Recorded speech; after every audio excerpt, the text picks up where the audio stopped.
Hello curious people. If we still call you willing to share a few minutes together, first of all I want to wish you a happy new year. And if you like what we do here, please subscribe, it helps us a lot. Today I have prepared a very interesting topic. How Earth spent 500 million years metamorphosing into what we know today. The first half-billion years of Earth science were gnarly. When Earth was just a wee young thing, it birthed many new continents, then it swallowed them all up, leaving just a few traces behind, a new study shows. These first continents had a knack for living fast and dying young, but in doing so, they paved the way for solid continents that eventually led to the emergence of plate tectonics, the new study suggests. Our results explain that continents remained weak and prone to destruction in their infancy. 5 to 4 billion years ago, and then progressively differentiated and became rigid over the next billion years to form the core of our modern continents, lead author Fabio Capitano, a Monash University Earth scientist. For hundreds of millions of years, the current continents have been more or less stable. They've moved due to plate tectonics, a theory governing the motion of Earth's crust, forming different shapes, such as the ancient supercontinent Pangaea.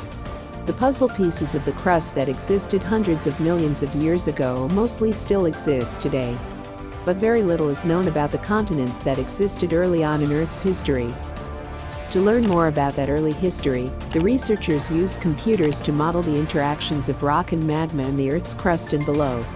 The modeling showed that the earliest continents formed from parts of the upper mantle, the part of the planet just below the crust which melted as it reached the surface, and then spewed across the landscape in enormous volcanic eruptions. At that time, the planet held a vast reservoir of heat in its interior. The release of internal primordial heat, 3 to 4 times that of the present day, caused large melting in the shallow mantle, which was then extruded as magma, molten rock, onto the Earth's surface. But the continents of this period, known as the Hadian, 4.6 to 4 billion years ago, were weak and prone to destruction. Modern continents have a comparatively high tensile strength, meaning it's hard to rip them apart by stretching. But the crust of the Hadian was hotter and thinner, and sat on a squishier upper mantle. So vast rifts would form between these new continents, magma would leak through, and that magma would cover the infant continents, causing the baby continents to sink into the mantle. Meanwhile, new continents were forming from the magma on top of the ones being buried. By the time the Archean, 4 billion to 2.5 billion years ago, began, ending the Hadean, the crust that had first formed was almost entirely replaced by the seeds of the modern continents. In a sense, the researchers found, those lost Hadean continents made the later, more stable continents possible. The early continents' reabsorption into the shallowest parts of the mantle made that region of the mantle drier and firmer, forming a foundation on which later continents could safely grow. This scenario could explain how modern plate tectonics, which relies on a firmer foundation and more structurally sound continents, emerged. The model also shows that some pieces of those early continents would remain exposed on the surface, forming stable, thick roots in the crust. Those pieces still exist today and are known as cratons.